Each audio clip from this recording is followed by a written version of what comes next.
here's the map of the way I'm going to do it. I'm first going to address the credibility of religions generally. How do you evaluate whether any religion is making a credible claim? The second thing I'm going to do, and during that part of the presentation, part one of that presentation, I'm going to give you an algorithm which I believe destroys the credibility of religion in about 3 minutes once you know how to use it. Okay, that was my undergraduate thesis. Then the second stage is I'm going to apply that algorithm to Judaism, and you will watch Jewish credibility go up in flames. Gone. The third step is I'm going to try to rebuild Jewish credibility. And I'm going to do that in 3 stages. So there'll be a 3A, a 3B, and a 3C. And then, I don't think there's going to be time, but if I could get to stage 4, in stage 4, I'm going to drop a bomb, which in one shot will establish Jewish credibility, I think, beyond a shadow of a doubt. If I can't do it with you orally today, I'll at least give you some written materials, because I had a feeling we weren't going to make it, so I'll give you some written materials so you can follow up. Yeah? I can't do all the work here for you. I can just give you a head start. And no one did this work for me. Yeah? When I was on my way in, there was nobody assisting me the way I'm about to assist you. So given the head start I'm about to give you, you should be very satisfied and go do work on your own. Okay. Fine. Okay. Keep your eye on the bouncing ball. Stage 1, we're going to try to evaluate the credibility of religions generally. Okay. When you approach any religion on the planet and you ask them, what have you got? That religion will describe to you all sorts of benefits you'll get if you join their religion. So for example, if you become a Christian, you'll be saved. If you become a Buddhist, you'll get an unparalleled sense of oneness with the universe and achieve a state close to divinity. If you become a Hindu, you'll get control over nature. If you become a Muslim, you'll get 70 friends in a waterbed. Right? Each religion has some benefit that you're promised if you submit to the rules of that religion. Okay, now, what happens if I go to a religious leader and I say, let's say a Christian, I say, I decided I'm not going to accept Jesus.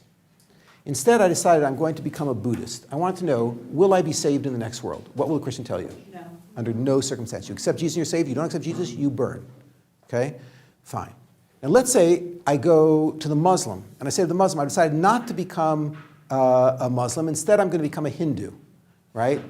Am I going to get my 70 friends in a waterbed? Under no circumstances, yeah?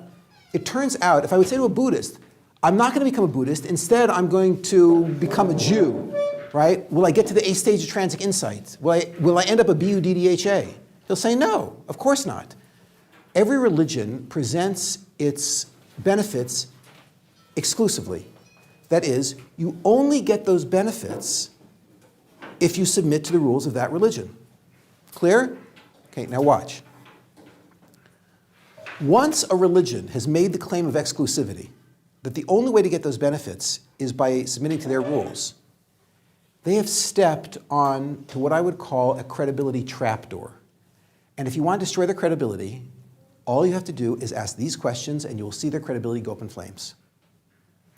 You say, that's fascinating. The only way for me to get these benefits, let's say Christianity, the only way for me to be saved is to accept Jesus? It must be that technology, that you must accept Jesus, that system, is a secret.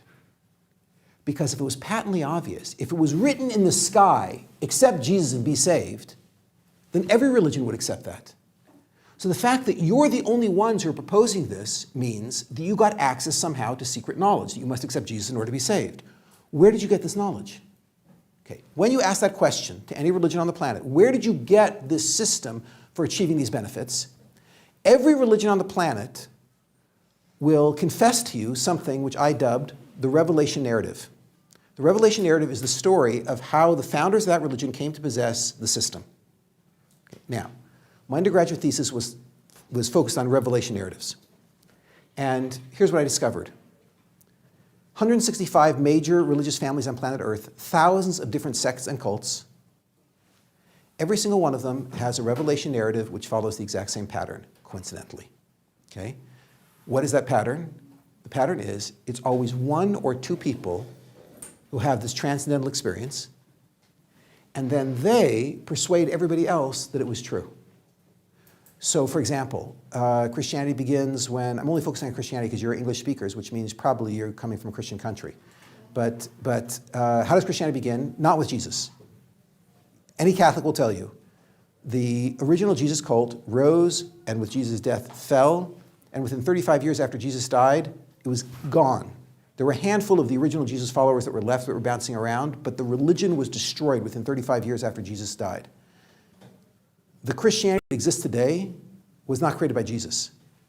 By the way, this is according to the Protestants and the Catholics. If you would ask them, they'll tell you this. Who was it created by? There was an Orthodox Jew by the name of Shaul, who was walking alone on the road to Damascus. And this is 35 years after Jesus died. Suddenly, he sees in front of him an apparition of Jesus himself, right? Jesus comes down, hi, nice to meet you, right? On the spot, Shaul is so blown away by this vision, he drops to his knees, converts, changes his name from Shaul to Paul. Paul downloads from Jesus all the miracle stories of Jesus' life. Paul then goes into the city and starts telling people that he met Jesus on the road. And he starts spreading this idea that Jesus was not only the Messiah, which is what the original Jesus cult believed, but Jesus was also God. By the way, that was heresy to the original Jesus cult, which is why some of the members of the original Jesus cult tried to kill Paul, and Paul had to run for his life. While Paul is on the road running, he writes more than half the books of the New Testament, including every miracle story in Jesus' life. Okay. The Pauline documents are passed from 65 CE, when Paul wrote them, down through history until 325 CE. In 325 CE, the Pauline documents arrive in Nicaea, along with dozens of other fragments which were written based on the Pauline documents. All of the Council of Nicaea. All of these documents are gathered together at the Council of Nicaea. The Pope has to decide which one is the true New Testament, right? The decision he makes, because there were poisonings and stabbings, everyone wanted their book to be the New Testament, right? Because of this, he decides to put all the books together, and the New Testament and Christianity is formed in 325 CE at the Council of Nicaea. Okay. It turns out, if Paul told the truth, the whole thing is true. If Paul lied or hallucinated or had an interesting dream, whatever the case is, right, the whole thing is a lie. So the credibility of Christianity rides on the credibility of one man, Paul. Okay, watch this. Siddhartha Gautama settles beneath a Bodhi tree, intent of knowing all there is to be known. He goes into this trance. He ascends up out of his body drops dead on the ground, right? He comes to know all there is to be known, achieves a state of B-U-D-D-H-A, which is a divine state. At that point, he was like a god. He never had to come back down again, but he loved mankind. And therefore, he descended back into his body was revivified, he got up off the ground, and he began a 45-year career as a leader and teacher. Okay, now, all this happened with Buddha sitting completely alone. There was nobody else there. It turns out that, by the way, in Buddhist tradition, there are 44 other people who actually did this as well. 44 other people, which is actually, that's very significant. That's a lot of people. That means them plus Siddhartha Gautama, that's 45 people who achieved this. That would actually lend a fair amount of credibility to the story. Were not for one small detail, which is those 44 people never descended again. How do we know there were 44 others? Take a wild guess. He told us when he came back down again. So it turns out you have got a report about a mass event here, but the report is all coming through one guy. So if Siddhartha Gautama told the truth, the whole thing is true. If Siddhartha Gautama told something which is not true, the whole thing is a lie. Islam, you have Muhammad who drops to the ground. He convulses. Everyone agrees to this. He convulses. He gets back up off the ground, and he says he heard voices. And the voices were the voices of God. By the way, it says he only came to realize later the voices were the voices of God. That's what it says in the Quran, right? He then dictates these poems that he heard during these events. And those poems, by the way, he couldn't write. The Muslims will tell you that part of the miracle here is Muhammad was illiterate. And so there was a scribe who wrote all this stuff down. By the way, the Muslims do not know who the scribe was. But secular scholars observe that the only people who were in that region of the world who were literate at that time were the Jews. So the odds are that a Jew wrote the Quran. Yeah, in case you wonder if the Jews are responsible for all the world's troubles, yes. So the book is formed, the Quran is formed by gathering these surahs, these poems together that were written by this scribe. It turns out, if Muhammad told the truth, the whole thing is true. If Muhammad lied, the whole thing is a lie. You named the Mormons. We almost had a U.S. president who was a Mormon, right? How does the Mormon religion begin? You have Joseph Smith Jr. is hiking alone, where he discovers golden tablets which were written in Reformed Egyptian, which, by the way, is a language not known to modern man.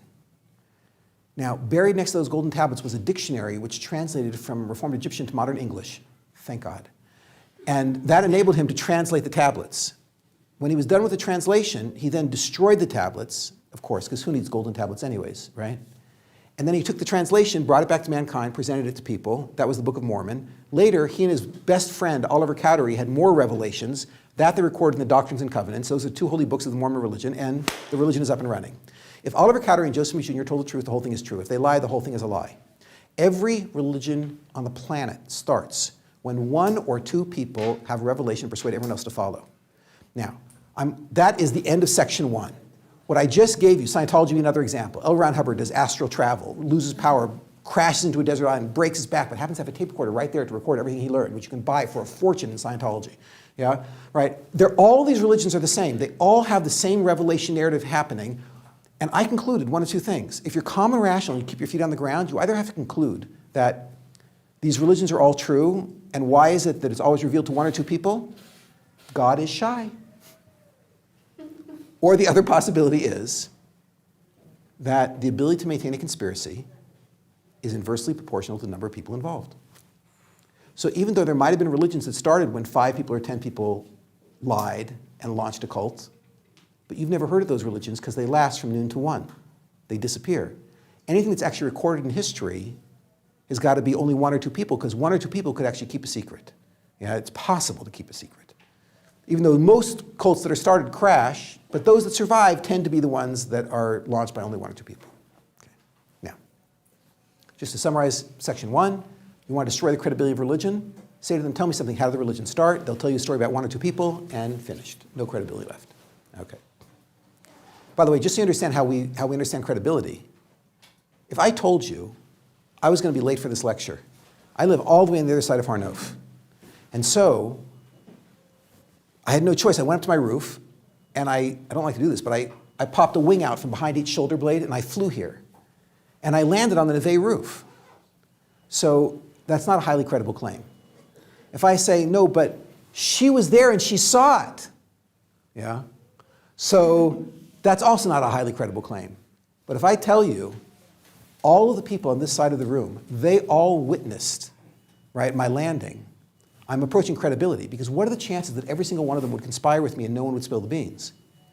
Therefore, when I see a religion that always starts with 1 or 2 people, it raises a question in my mind. Okay.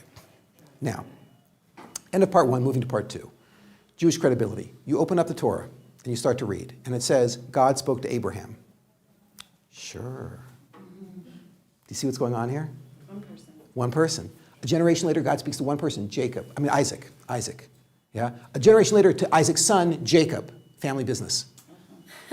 It looks very bad. So if you point this out to an Orthodox Jew, they'll say, no, you're reading the wrong part of the book. Yeah. Right? If you flip forward, they say, look here. And you get up to the Exodus. The Exodus, you have 3 million Jews who walk out of Egypt. They arrive at the base of Mount Sinai. Right? There, God speaks. And every single man, woman, and child, 3 million people, hear God say, I'm the Lord your God. You should have no other gods before me. Moshe, come up to the top of the mountain. I'm going to give you the rest of the Torah.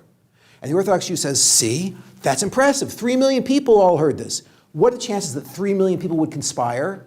1 over 2 to the 3 million. It's a very, very small number. Yeah? Therefore, the odds are this religion is really true.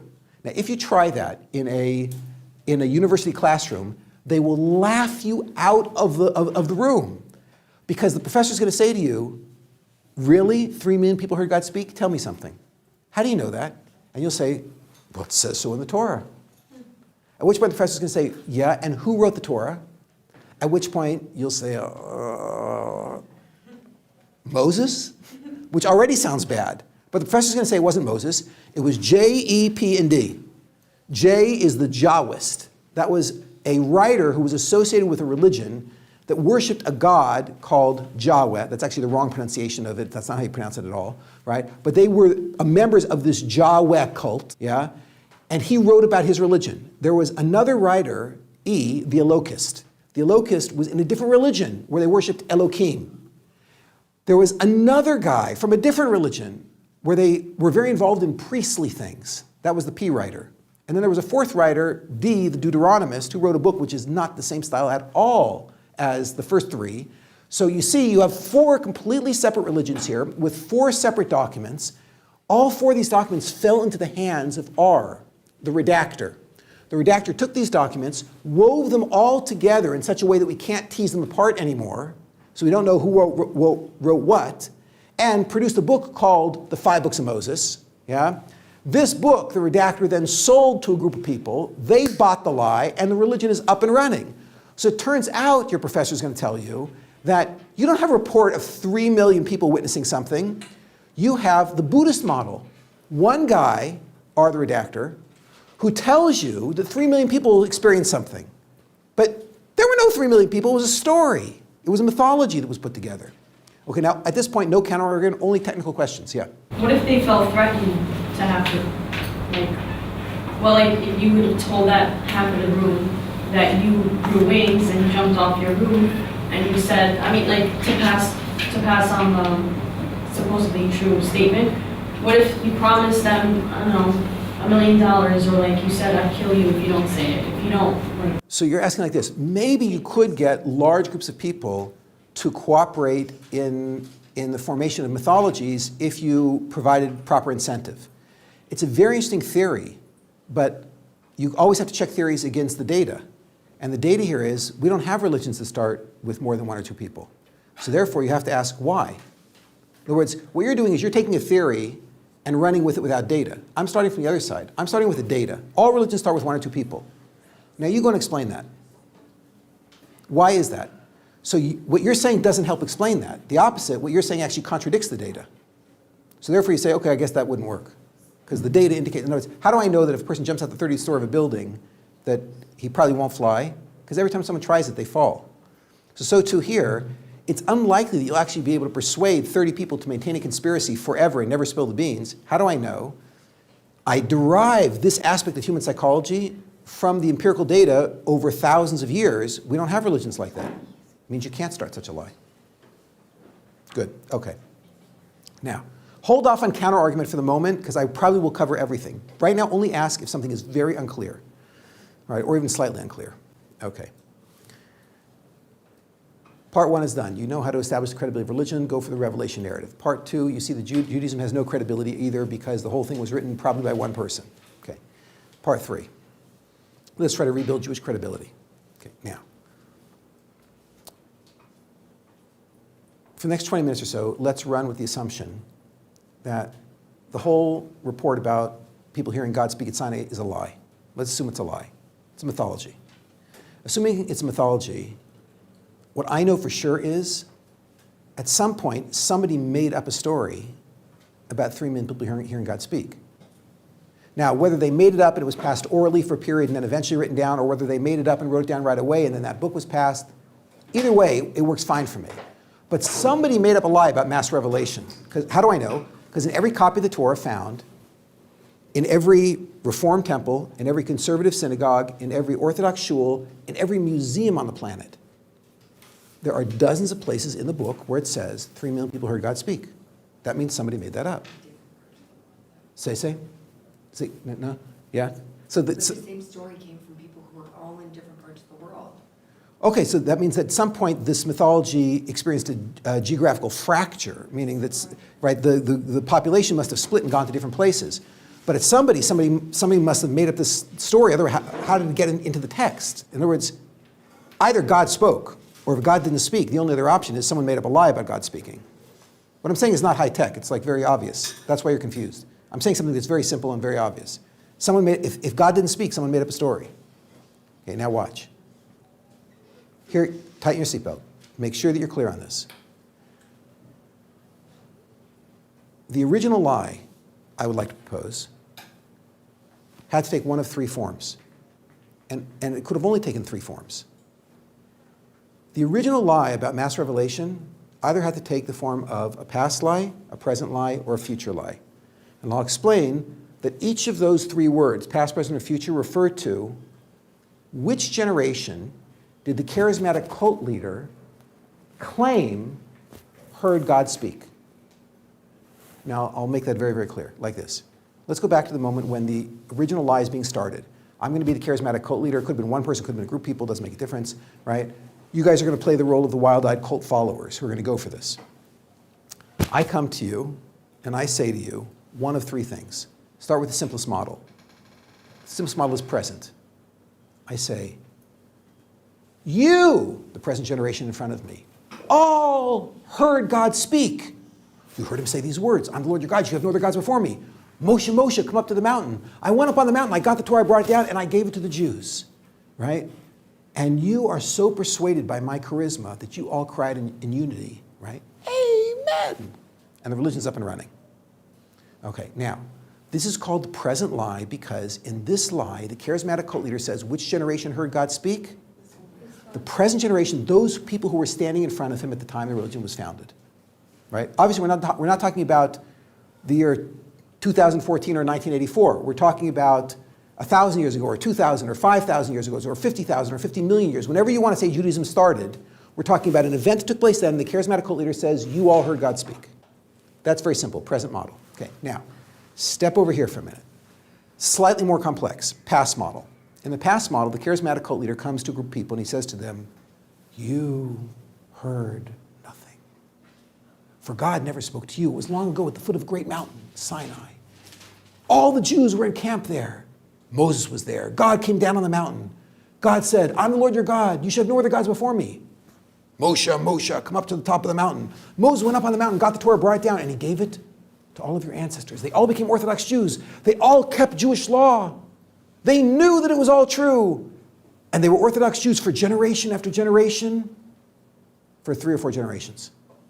But then there was a terrible, okay, now insert whatever you want, flood, assimilation, war, disease. The entire tradition was lost, and no one in your family has known about it until I, Fred, came back to give you the tradition. I actually have a copy of the original Torah that was given to your ancestors right here. I pull it out, I give it to you, and you are so blown away by my charisma that you all cry out in unison, Amen! And the religion's up and running. Okay, now, just for clarity's sake, I want to make sure that you're all with me here. Why, when I describe to you the past lie, why did I insert a gap? Why did I say there was a disease or war, assimilation? Why didn't I just say, long ago, God gave the Torah to your ancestors, and everyone in your family has been an Orthodox Jew right down to your parents? Because you're starting a lie. Say, spell it out more. You can't check who are you going to ask. If your ancestors There's no documents. Ah, Because it's not true, so there was nobody there. exactly. You're all saying the same thing, which is this. If I say that it was passed straight down to your parents, and all of your parents are Orthodox Jews, and I just made that lie up, you will all know in a split second that I'm lying to you because, funny, I don't remember my mother being an Orthodox Jew, yeah? Right? Therefore, in order to protect my credibility, I must tell a story, a 3-part story. I must tell a story about Moses at Mount Sinai, a gap, the disease, the war, the assimilation, whatever it is.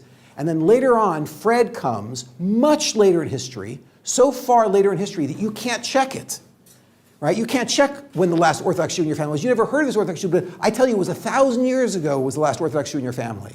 So you can't check that, then you'll buy the story. Therefore, past lie could also be called Moses Gap Fred. It's the MGF theory, yeah? Because you have to, right? You have to propose the original lie was there was a Moses, there was a gap, and now I, Fred, am coming to restart the religion, right? That's really the past lie. The past lie is which generation heard God speak? It wasn't. It was a past generation so far back that you can't trace it. Okay? So I have the past lie. I've got the present lie. Okay. Now, just for completeness' sake, let's throw in the future lie. The future lie is. Charismatic cult leader comes to a group of people, and he says to them, you heard nothing. And your ancestors heard nothing. For, and then he says 5 words, God has not yet spoken. And he persuades all of you that God has not yet spoken, but someday all the Jews will be gathered at the foot of a great mountain called Sinai. There'll be a leader there, Moses. God will come down that mountain. God is going to give the Torah to the Jews on that mountain. The Jews will accept it. They're all going to become Orthodox Jews. And I happen to have an advanced copy right here. Yeah? I hand you the book, and you all cry out in unison. This is your last chance. Amen. Okay, that's getting there. You guys will be a cult someday. Right? And that's it. The religion's up and running. Okay, now. This is called the future lie because here the claim is which generation heard God speak? Not the present, not the past. It will be a future generation. Okay, now, look at the power of the model that I just put on the table. I'm claiming, and you have to evaluate the reasonableness of this claim, I'm claiming that if Judaism is a lie, I'm assuming it's not true. Let's put true, that God spoke to the Jews, put that off in the corner. We're not going to deal with that. If Judaism is a lie, the original lie had to take either the past, the present, or the future form. He had to say either a past generation heard God speak, the present generation heard God speak, or a future generation will hear God speak. The reason I'm saying that is there is no other time when you can place this event. That's clear? Okay, now watch the power. What happens if I show you that for technical reasons, the future lie would never produce Judaism? Then you would know that Judaism must have started with the past lie or the present lie. Clear? Clear. What happens if I show you that the past lie and the present lie could never produce Judaism? In the future. Then you know it would have to be the future. What happens if I would show you that the past, the present, the future lies could never produce Judaism? You have to believe it. Oh, so let's not go there. That's exactly what I'm trying to avoid. Yeah? Okay, watch what happens. Now we're in 3. I'm going to do A, B, and C with you. 3A, I'm going to show you a small problem with future. 3B, I'm going to show you a small problem with present. 3C, I'm going to show you a small problem with past. Okay, if we have time, I'm going to get to 4, drop the bomb. Okay. 3A. Let's start by attacking future. It's the easiest one to take out. Here's how I'm going to take it out. I'm going to tell you exactly what I'm doing so you will not get lost. I'm going to show you a weakness in future by showing you a relative strength in the present and the past theories. When I show you the strength of present and past, that will sensitize you. It'll help you see things in a certain way, and right away you'll notice what the weakness in future is. Okay, so here we go. My rule is you are not allowed to draw conclusions without evidence. Everything has to bubble up from data. That's the rule. Okay. There is a piece of data which everybody involved in this discussion agrees to, and that is there is a group of people on planet Earth today who believe with all their heart and soul that they are descendants of prophets who stood at Mount Sinai. These people are called Orthodox Jews. They're out there. I know it. I've met them. Okay, now, we also know, as a matter of fact, this is not the first generation of Orthodox Jews. If you'll come with me down to the Israel Museum, right, 10 minutes from here, so I can show you behind glass documents which testify to the existence of Orthodox Jews 100 years ago, and 500 years ago, and 1,000 years ago, and 2,000 years ago, right? These people have been around for at least 2,000 years. Okay, now here's what you're looking at. You've got a sociological phenomenon. You've got generation after generation after generation in a complete chain going down for 2,000 years. That is a fact. All these people believed in this mythology about mass revelation. The only matter of debate is at the top of this chain, is there God or a charismatic cult leader? That's the whole discussion. But the fact that these people believe this with all their heart and soul for the last 2,000 years, that's a fact. Okay, now, watch. Try to put together these 3 theories of past, present, and future with that fact. Watch what happens. Take present. Present theory, charismatic cult leader comes to a group of people and says to them, you all heard God speak. If I'm incredibly charismatic and you are really wild-eyed, gullible slaves who buy this whole thing, and I persuade you that you heard God speak, what do you tell your kids? I heard God speak. Exactly. I heard God speak. What do your kids tell their kids? My My mother heard God speak, right? Or my grandmother heard God speak. And what do the kids tell their kids? My great-grandmother heard God speak. And you'll end up with generation after generation saying, my ancestors heard God speak. Does that match the sociological phenomenon I'm looking at? Think for a minute. Think again. What do I have? I have the sociological phenomenon is I've got 2,000 years of people saying generation after generation, my ancestors heard God speak. If I put the present lie at the top of that chain, would I produce that chain? Yeah. Sure. If I persuade you, you heard God speak, you'll tell your kids, my mother heard God speak, and they'll tell their kids, my grandmother heard God speak, and they'll tell my great-grandmother, and you'll end up with generation after generation saying, my ancestors heard God speak. Well, this is present. If I tell you the present lie, let's say I lie to you and I say to you, you heard God speak, and you believe me, you'll tell your kids, I heard God speak. They'll tell their kids, my mother heard God speak. They'll tell their kids, my grandparents heard God speak. And you'll end up with generation after generation, which is the sociological phenomenon I'm looking at. In other words, I could theorize at the top of that chain is the present lie. Did I lose you? Everyone's with me? Good? Okay, watch. No, you're lost? Okay, so let me say it again like this. I've got a fact. I've got 2,000 years of Orthodox Jews. I want to know what started that sociological phenomenon. Could it be that at the top of that phenomenon is a liar who says, you all heard God speak? So let's see. If a liar persuaded a group of people that they all heard God speak, they would tell their kids, we heard God speak. And they would tell their kids, our parents heard God speak. And they would tell their kids, our grandparents heard God speak. And they would tell their kids, our ancestors heard God speak, our ancestors heard God speak, our ancestors heard God speak. That is exactly what I'm looking at in history. I've got a group of people saying our ancestors heard God speak. What that means is, if somebody told the past lie, not the past lie, the present lie, if someone said, you all heard God speak, it could generate this sociological phenomenon that I've got. In other words, the present lie could have produced what we're looking at. You don't need God. The present lie would have done it. Clear? Watch. Go here to the past lie. In the past lie, charismatic cult leader comes to a group of people and says, your ancestors heard God speak. If I persuade all of you that your ancestors heard God speak, what do you tell your kids? My ancestors. And they tell their kids? Yeah, but that's present. No. Past is, I speak to a group of people and I say to them, not you, your ancestors heard God speak. Remember, past refers to which generation do I claim heard God speak? And here the charismatic cult leader is saying your ancestors heard God speak. Present is saying, I heard God speak. Present is when I say you all heard God speak. Past is when I say your ancestors heard God speak. Everyone's clear? Yeah? Now, if I persuade you that your ancestors heard God speak, will that produce the sociological phenomenon I'm looking at? Yeah. Of course. You'll get generation after generation saying my ancestors heard God speak. Is everyone with me? Yeah. Clear? Fine. Watch. Come over here for a minute. Future lie. Charismatic cult leader, really persuasive, tells a very gullible group of people 5 words. God has not yet spoken. If I persuade all of you God has not yet spoken, someday he'll speak, but God has not yet spoken. What do you tell your kids? God has not yet spoken. Someday he'll speak, but God has not yet spoken. What do they tell their kids? God has not yet spoken. You'll end up with generation after generation saying God hasn't spoken. Is that the sociological phenomenon I'm looking at? No. What do you see? The future lie did not produce this sociological phenomenon. That's not at the top of the chain. Okay. Everyone's clear? That's 1 down and 2 to go.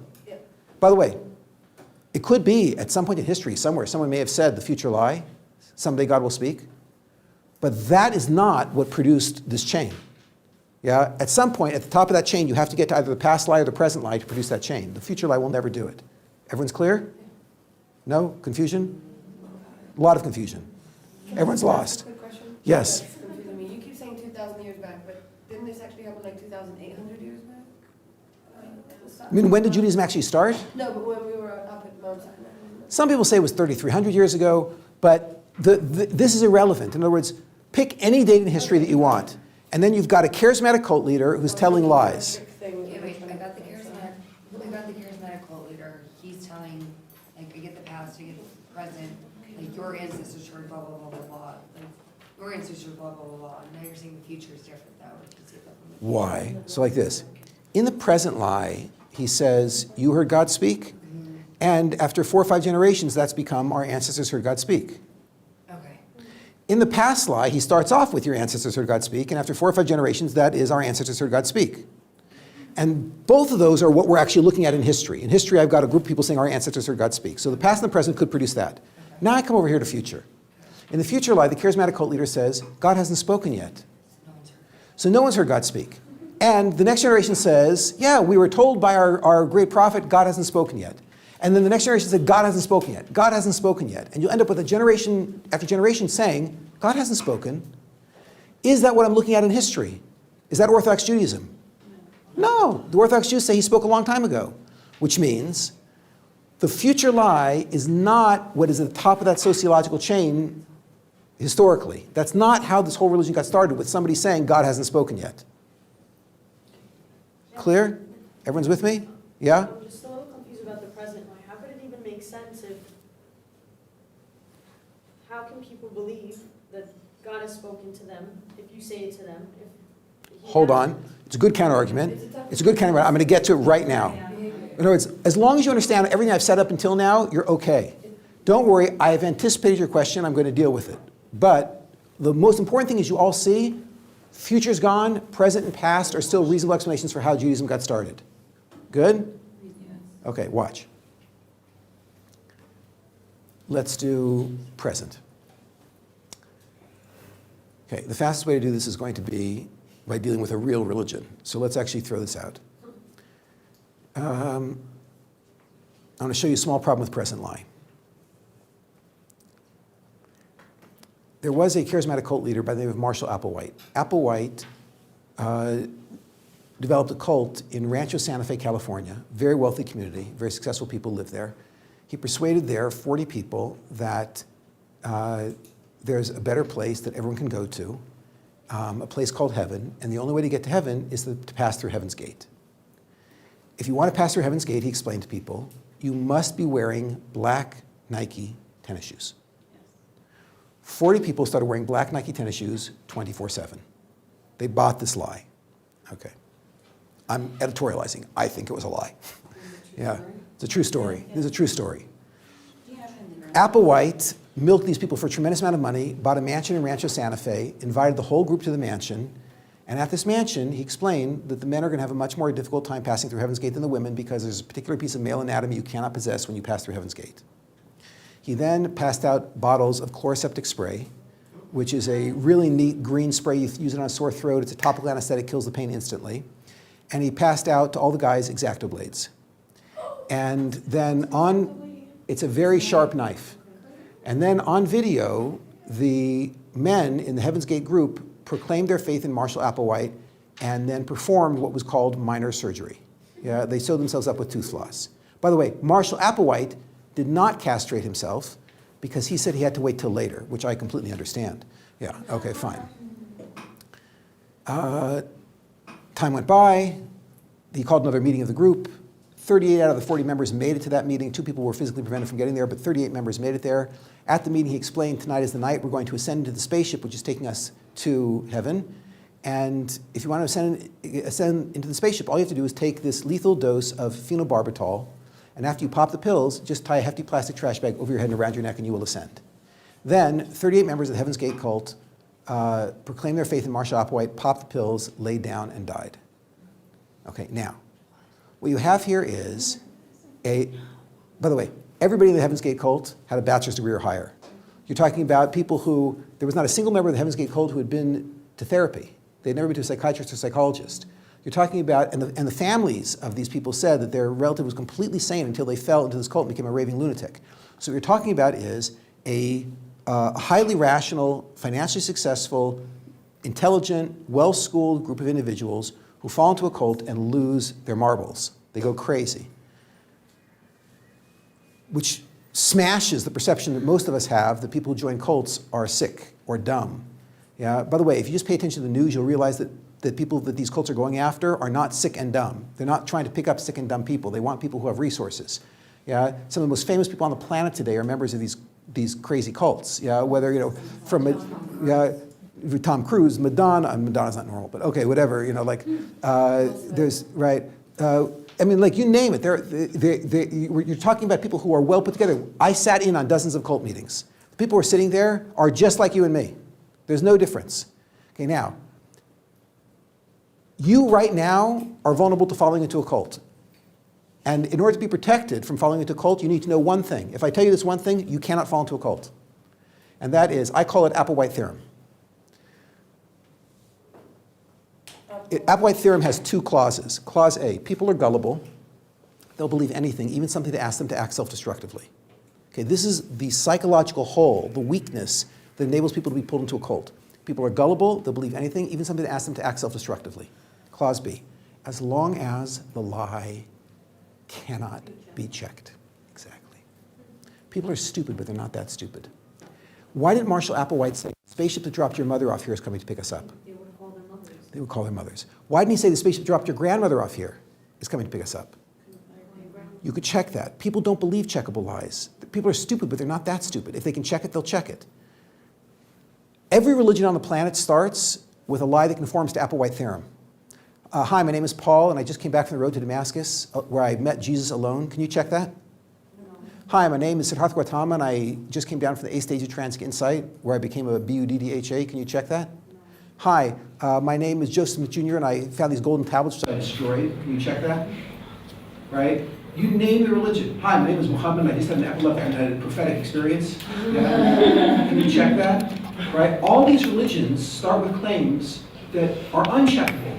And therefore, the charisma of the cult leader can draw somebody slowly into belief in the cult. They never start off with a claim which is checkable. Therefore, if you are sitting in a room and someone starts making claims that you cannot check, you get up and you walk out. Right? Or if you're doing research like I was, you remain very skeptical. That's what you have to keep your eye on. Is the claim checkable? That's the key. Okay, so now like this. The problem with present lie is, in present lie, the charismatic cult leader doesn't come to you and say, all of your mothers heard God speak. You can check that. You'd never believe it. He doesn't come and say, all of your grandmothers heard God speak. You can check that. You would never believe it. He says the worst possible thing to say to you. He says, you all heard God speak. Tell me something. Might you know if you heard God speak? Watch. You all just heard God speak. Oh, that didn't work? How about this? I took Yale students out a month ago to the desert, and I yelled off a cliff, right? This is God! No one believed me. Maybe that's because I'm from Yale. Other people would. Yeah? Right? You not only wouldn't believe me, there's nothing I can do to persuade you that you heard God speak, but more than that, you don't know anybody who would believe that. No one in your life. In order to believe that that's how this whole thing started, you have to propose that in the old days, people were really dumb. Okay? Now, I've met one man in my life who believed in present lie, that that's how Judaism got started. He was the former head of the Reconstructionist rabbinical movement in America. And the man said in front of 80 students in a college program, a summer program, he said in front of them, he believes in present theory. And I said, how can you believe in present theory? What about this problem, Applewhite theorem? People are dumb, but they're not that dumb. No one's going to believe that. So he said to me, I'll tell you how it happened. I said, pray, do tell. So he says, here's what happened. Isn't it true that Abraham went to sacrifice his favorite son, Isaac? So I said, okay, that's what it says in the Torah, so what? So he said, would any psychologically normal person try to kill his favorite son? Obviously, Abraham wasn't well. So he said, keep going. So he says, isn't it true that Isaac, at the time the sacrifice was an adult, calculated, he was 37 years old, Isaac was 37 years old, and he cooperated with his father. He allowed himself to be bound, he stuck out his neck for his father to slice. He said, would any normal person stick out his neck for his father to slice? Obviously, Abraham's developmental disability was passed into Isaac. Had a genetic component. Yeah? Isaac passed this genetic disease into Jacob. Jacob passed this developmental disability into all the tribes. By the time we got to Egypt, it was an entire nation of retarded people. Moses said, you heard God speaking. I said, we heard God speaking. It was up and running. How about that? That's how it happened. So I said, doctor, about you, I believe this theory. Right? But how do you explain that all the other descendants of the only known retarded nation in history win more Nobel Prize per capita than anybody else on the planet? He didn't like my joke. But the point is, you have to propose nation of retarded people in order to believe in present lie. The problem with future lie is the future lie will never produce the sociological phenomena we're looking at. The problem with present lie is people are stupid, but they're not that stupid. No one is going to buy it if you tell them you heard God speak. That leaves past theory. Okay, now, the problem with past theory is very simple. The problem with past theory is as follows. In a past theory, a charismatic cult leader comes to a group of people and says to them, long ago, God spoke to your ancestors. They all became Orthodox Jews. Then there was a terrible disease, flood, war, assimilation. The entire tradition was forgotten for 500, 1,000, 2,000 years. No one has known about Mount Sinai. And I, Fred, am coming to tell you about the tradition because God spoke to me last night and told me. Or God passed it down to my family, whatever the case is. Past theory is Moses gap Fred. Okay, watch. Let's do a little experiment. Let's say I lie to you, and I tell you, Moses gap Fred, and you believe me. What do you tell the next generation? Moses got Fred. The next generation hears Moses got Fred from their parents. What do you tell the next generation? Moses got Fred, Moses got Fred, Moses got Fred. And you'll end up, throughout history, a story about there was Moses. There was a tremendous disaster where for 500, 1,000, 2,000 years, no one knew about Mount Sinai.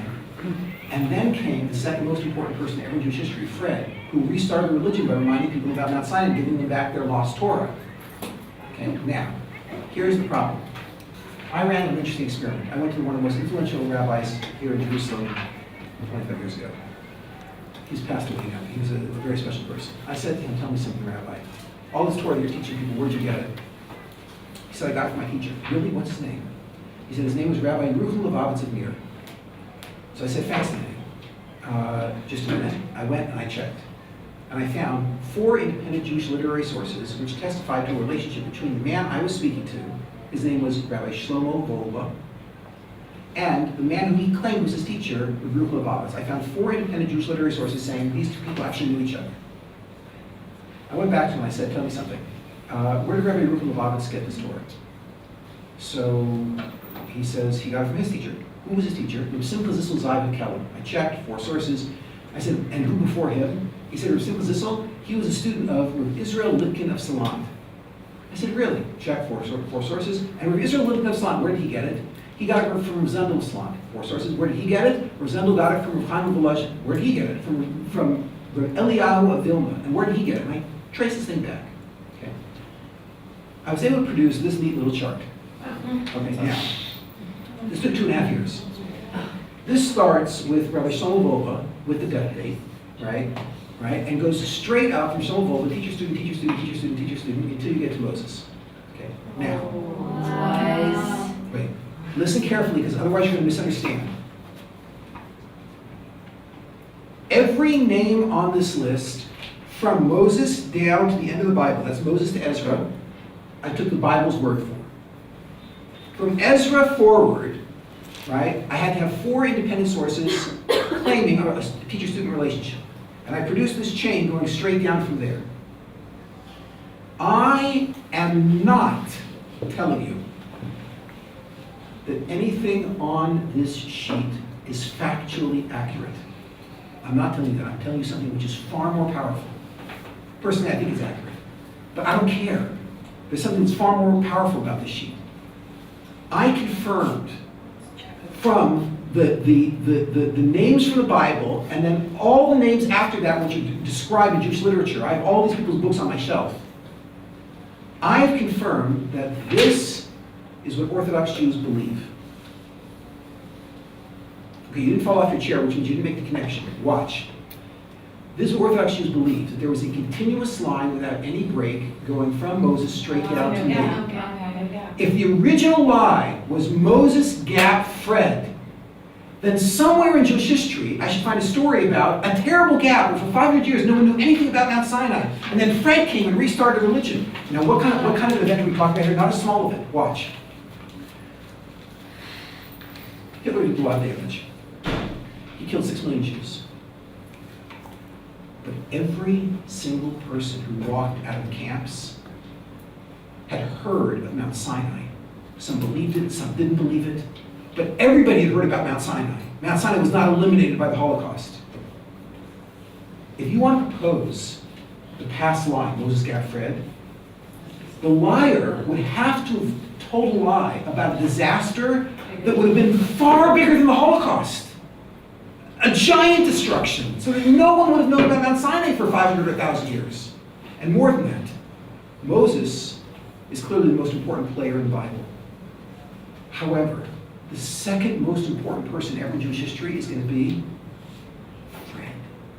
Because after the whole thing is destroyed, he restarts it. Okay, now, here's what's odd. Is anyone here who's getting a PhD in Jewish studies? Okay, like this. It works much better when I have people who are getting degrees in Jewish studies. But I'll try with you guys. Let's see how far we can go. I'm going to play a game with you.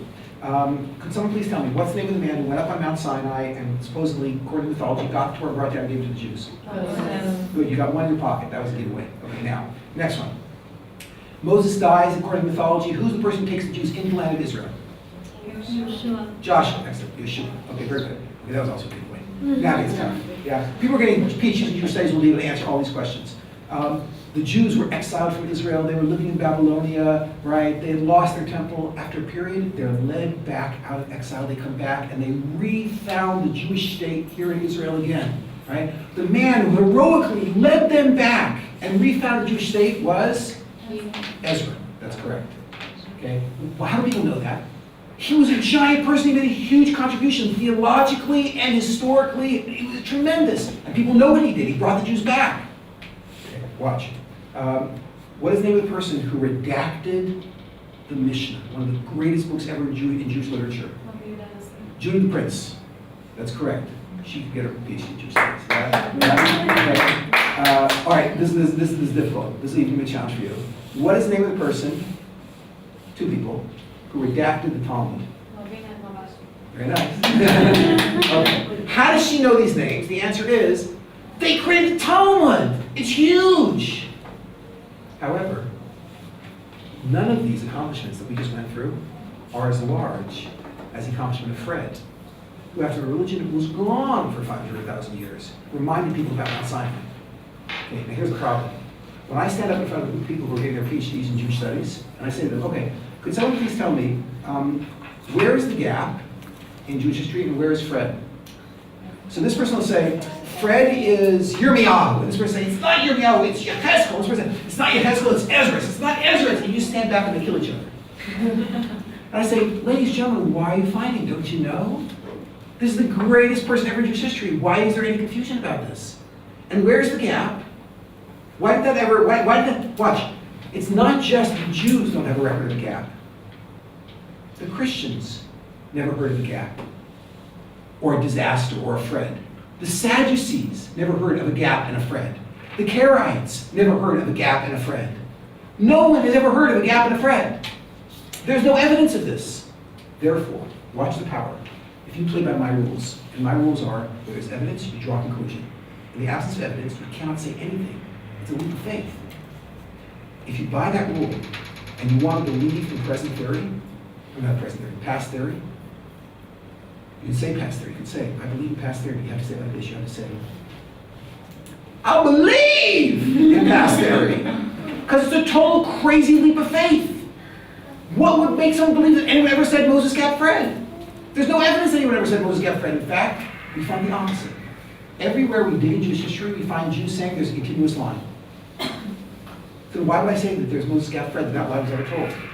Small problem with the future lie is, the future lie will never produce the sociological phenomena we're looking at. Small problem with the present lie is, in present lie, you're asking people to believe that they just heard God speak. No one is that stupid.